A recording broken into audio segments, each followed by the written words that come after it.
Bloomberg Audio Studios. Podcasts, radio, news.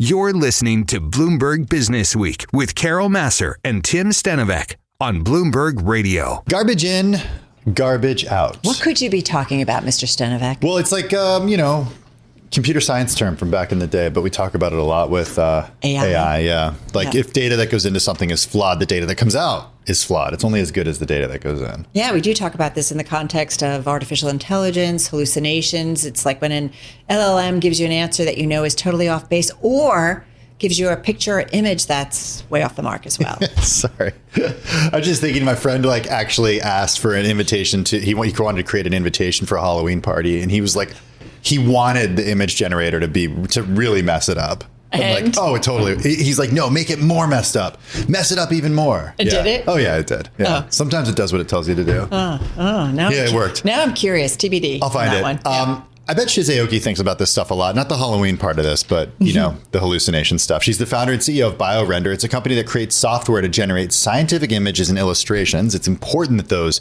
are accurate. She was formerly the lead medical illustrator for National Geographic. She did that for a decade. She joins us from Toronto. Shiz, welcome to the program.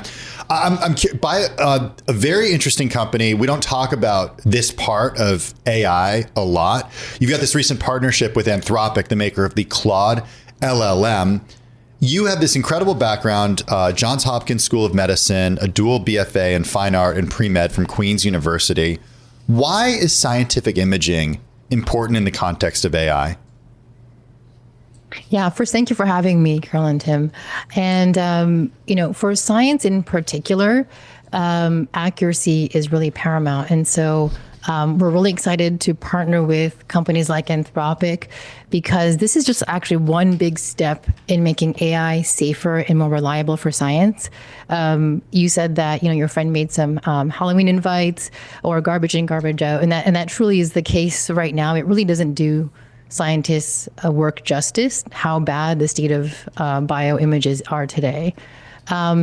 And actually, Dario, Anthropic CEO, said that AI could compress the next 50 to 100 years of biological progress into just 5 to 10, which means that the bottleneck really shifts from computation to human comprehension. Do you talk about Dario Amodei? On 60 Minutes. He was on 60 Minutes last night. Yeah. I've interviewed him before over in March in San Francisco.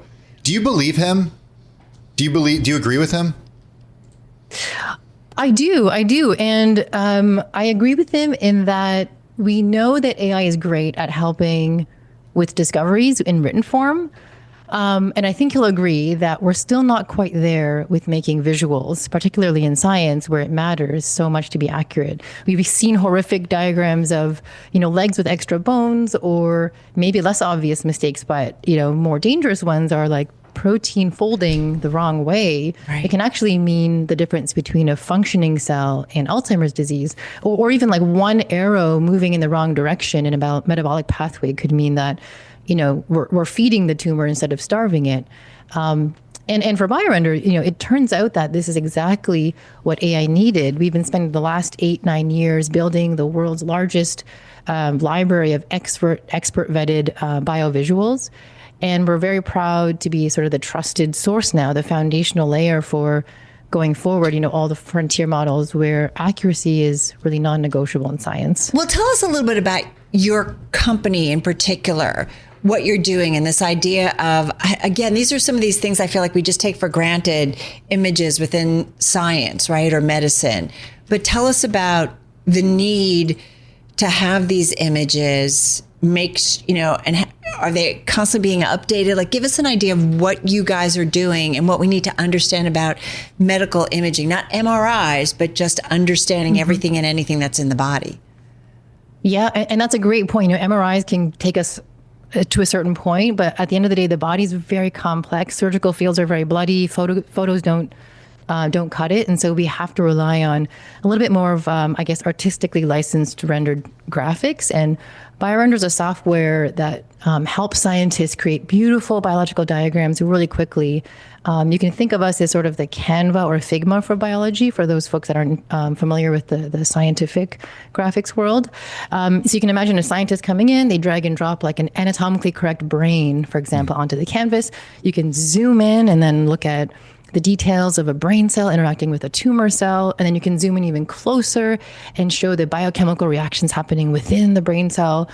But you can see how quickly it's getting very technical and complex. And before BioRender, scientists were actually using, and they still do, believe it or not, primarily PowerPoint of all tools. So they spend, days, sometimes weeks, just trying to create one image with, like the circles and squares and the lines and arrow shapes.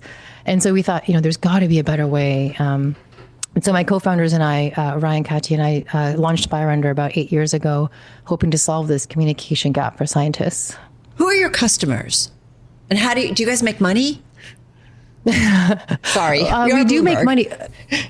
Yeah. We've been lucky to be profitable pretty early, actually. But it's very fortunate that the scientific community saw the need and just uptook it.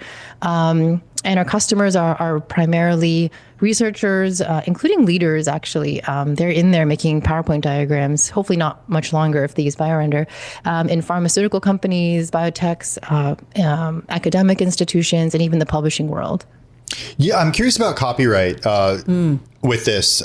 There's an article in Chemistry World from just about a year ago about how thousands of published studies could contain images with incorrect copyright licenses. And they mentioned some BioRender images created by BioRender. Have you guys figured out the copyright issues in terms of what you're looking at and then what you're producing? Yeah, it's a great question. I think, at the end of the day, we have to sort of shift the narrative away from sort of the copyright or it's sort of the antiquated era of, kind of who published it first. We're really trying, our mission is to empower the world to communicate science and understand it faster through visuals. And so what's happening actually now in our library is scientists, we have about 4 million plus users on our platform. They've been knocking down our doors wanting to share their diagrams in our community library. They say they don't care if scientists, rip it apart and use it. They just feel so compelled to change the narrative and change the status quo of how science is communicated today that they are willing to share the work that they do in BioRender back into the community. So it's almost looking more like, instead of the Canva or Figma, more of the GitHub or even Wikipedia, because they share their work back into our library. And either we spot errors or the community is quick to jump on those errors. We update those and then they get back uploaded into the repository. So we're kind of shifting the focus away from, who said it first to let's be open and share our work and really further and accelerate science. Yeah, super interesting. Hopefully we can come back and continue this in the future. Shiz Aoki, founder and CEO of BioRender, joining us from Toronto, Ontario, Canada.